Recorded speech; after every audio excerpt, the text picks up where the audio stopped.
मुसीबतों की गर्मी से चट्टानों को पिघलते देखा है। वाह वाह। मुसीबतों की गर्मी से चट्टानों को पिघलते देखा है। बड़े बड़े तूफानों को तिनके से लड़ते देखा है। मुसीबतों की गर्मी से चट्टानों को पिघलते देखा है। बड़े बड़े तूफानों को तिनके से लड़ते देखा है। क्या हुआ जो आज समंदर प्यासा लौट गया। क्या हुआ जो आज समंदर प्यासा लौट गया। भीगी पलकों से लोगों को प्यास बुझाते देखा है। भीगी पलकों से लोगों को प्यास बुझाते देखें। और चलिए, एक मेरी मुक्तक सबसे पॉपुलर है, जो हमारी पॉपुलर पहचान है आप पहचान के लिए, कि बात ये नहीं कि बात नहीं, वाह। बात ये नहीं कि बात बात नहीं, बात करने की अब बात नहीं। वाह। बात ये नहीं कि बात नहीं, बात करने की अब बात नहीं।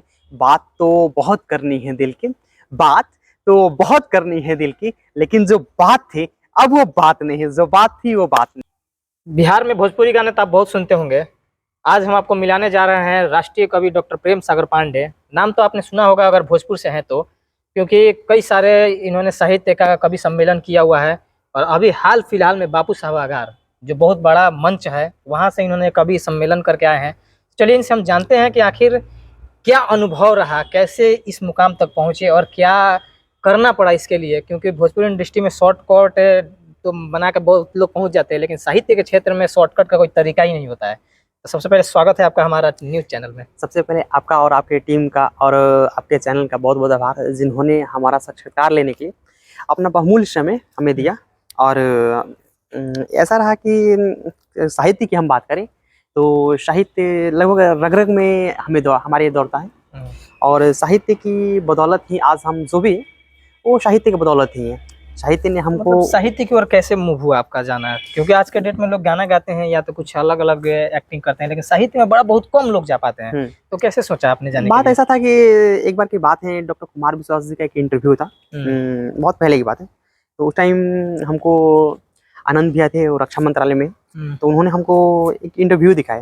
मन में खलबली थी, बेचैनी थी कि हमको मतलब कि मंचों पे जाना है, लेकिन मंचों पे जाके करना क्या है ये हमको पता नहीं था। तो देखे तो लगा यार कि हमें जो चाहिए वो इंसान ये काम कर रहे हैं। डॉक्टर कुमार विश्वास जी हमारे गुरुदेव हैं। और कुमार विश्वास जी जी तो पूरी दुनिया में प्रसिद्ध है। तो वो हमारे गुरुदेव हैं। उन्हीं की बदौलत हमारा साहित्य में पदार्पण हो पाया। और हमें जहाँ तक लगता है कि हर जीवन को यथार्थ बनाने के लिए एक गुरु की आवश्यकता होती है। और हमारे जीवन को यथार्थ और एक सही, हम लोग एक साहित्य में द्विज शब्द का यूज करते हैं। द्विज शब्द का मतलब होता है दूसरा जन्म। अच्छा। जिसको जैसे मान लीजिए, एक हमारा जन्म होता है माता के गर्भ से होता है, और दूसरा जो जन्म होता है जब हमको पता चलता है कि हम किस काम के लिए पैदा हुए हैं।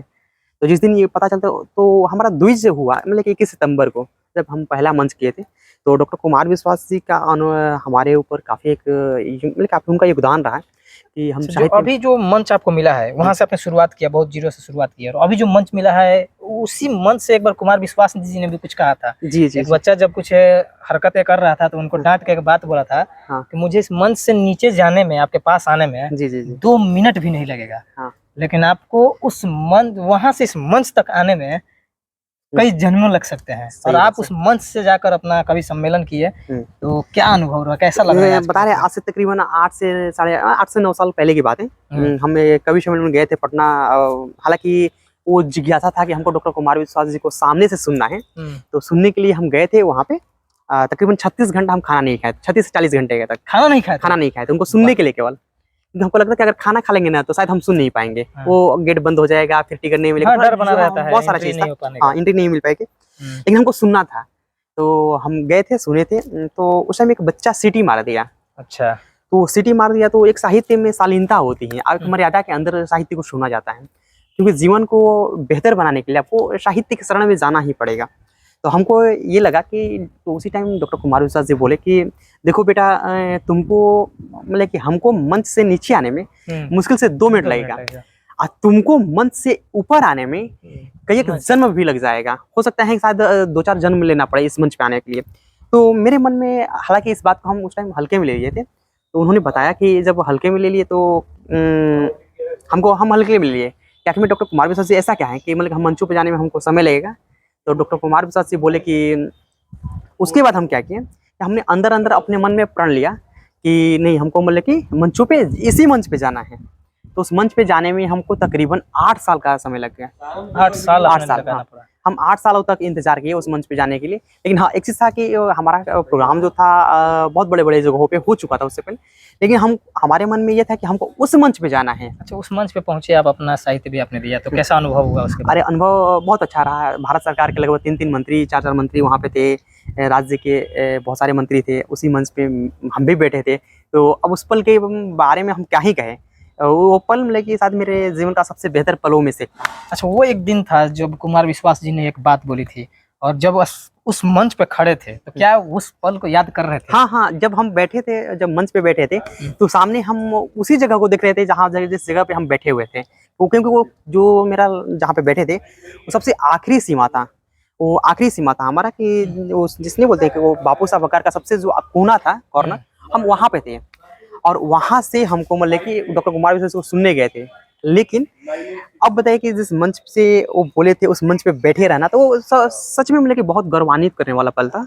और वहाँ से हमें बहुत कुछ प्राप्त हुआ और अनुभव भी काफ़ी बेहतर प्राप्त हुआ। एक साहित्य के क्षेत्र में जिस तरीके से देखा जाए, कवि सम्मेलन, कवि के रूप में कुमार विश्वास जी हो या बहुत सारे कवि लोग हैं जो अपना प्रसिद्धि हासिल कर चुके हैं, लेकिन आज की डेट में क्या लग रहा है आपको कि कविता जो है और एक अलग तरीके से जो ट्रेंड चल रहा है, रैप सॉन्ग हो गया है, भोजपुरी सॉन्ग हो गया है, भाई कई सारे का आ चुका है, तो इन दोनों में अगर कंपेरिजन किया जाए तो क्या लगता है कवि को लोग आज महत्व दे पा रहे हैं? हाँ, देखिए एक चीज़ बताते हैं आपसे खुले शब्दों में कि कोई कुछ भी करे,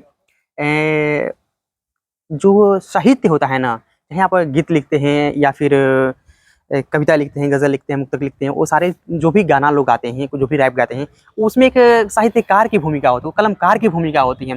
उस जितने भी आपको सिंगर नज़र आते हैं, उन सबको पैदा किया हुआ कहे तो वो साहित्यकार का ही है। अगर अच्छे से कलमकार ना रहें, तो फिर हम लोग उन लोगों को मतलब कि वो लोगों के सामने आ नहीं पाएँगे। जैसे एक किस्सा बताते हैं आपको कि आप सुने होंगे कि ऐ मेरे वतन के लोगों ज़रा आँख में भर लो पानी। ये ये कुमार कवि प्रदीप का लिखा हुआ है। आपसे एक चीज़ साझा कर रहे हैं, शायद बहुत कम लोगों को जानकारी होगी कि ये जब प्रदीप जी थे, वो फ्लाइट से उतरे थे। उनको लिखने के लिए पेज प्राप्त नहीं, मतलब कि पेज भी नहीं था। तो वो क्या किए कि मतलब कि वहाँ पे फ्लाइट से उतरे, एक सिगरेट का खोखा था, तो खोखा लिए और खोखा को फाड़ दिए और तब उन्होंने लिखा कि ऐ मेरे वतन के लोगों ज़रा आँख में भर लो पानी, जो शहीद हुए हैं उनको ज़रा याद करो। तो वो चीज़ था, उन्होंने हम लोग मतलब कि वहाँ से हम लोगों ने ये सारी चीज़ें प्राप्त की। तो एक कलमकार का दिन, तब जाके हम लोगों ने लता जी को हमने जाना। लता जी गाई, आज कवि प्रदीप जो हैं वो अजय अमर हो चुके हैं। जब तक ये चीज़ें रहेगी, मतलब कि जब तक ये दुनिया रहेगी, जब तक ये धरातल रहेगा, जब तक ये भारतवर्ष रहेगा, तब तक कवि प्रदीप जीवित रहेंगे। आगे आपका क्या प्लान है? किस तरीके से अपने आप को प्रेज़ेंट करेंगे ताकि जो महत्व बना रहे कवि के रूप में, लोगों का इज़्ज़त प्रतिष्ठा बना रहे? आज तो हमको नहीं लगता है कि जो स्टारडम मिल रहा है उन लोगों को, स्टार जो बने हुए हैं फ़िल्म इंडस्ट्री वाले, वो एक कवि को मिल पाएगा कि नहीं मिल पाएगा? देखिए आपसे एक चीज़ कहेंगे कि आप डॉक्टर कुमार विश्वास जो आज हमारे कवि कुल के ब्रांड एम्बेसडर हैं। शायद आप अटल बिहारी वाजपेयी का नाम सुने होंगे। हाँ, वो तो था, एक समय था, लेकिन अभी के हम हिसाब से आपको किस प्रकार से देखेंगे हम लोग आगे? नहीं देखिए, आने वाला समय निश्चित तौर पे हमारा समय है, आने वाला समय हमारा होगा। हाँ, लेकिन एक चीज़ है कि उसके लिए हमको मतलब कि हर पथ पे हमको मेहनत करते रहना है और काम करते रहना है। ऐसे क्या लग रहा है कि कविता जो है, कविता को अपग्रेड करने की ज़रूरत है? देखिए अपग्रेड साहित्य एक क्या होता है कि साहित्य जवान होती है, ठीक है ना? जैसे हम लोग बोलते हैं कि बच्चे जवान होते हैं, वैसे ही साहित्य जवान होती हैं। तो उसमें क्या है ना कि साहित्य जवान होती हैं, पहले हम लिखना शुरू करते हैं, पहले टूटी-फूटी लिखते हैं, फिर धीरे-धीरे लिखते हैं, फिर जो नहीं होता है, वो रोड छाप हम लोग लिखते हैं। उसके बाद हम क्या करते हैं कि उसके बाद थोड़ी-सी हमारी साहित्य जब जवान होती है, उसमें एक गूढ़ता आ जाती है, उसमें मतलब कि प्रगाढ़ता आ जाती है, उसके अंदर गहराई आ जाती है। तो ऐसे साहित्य जवान होती है।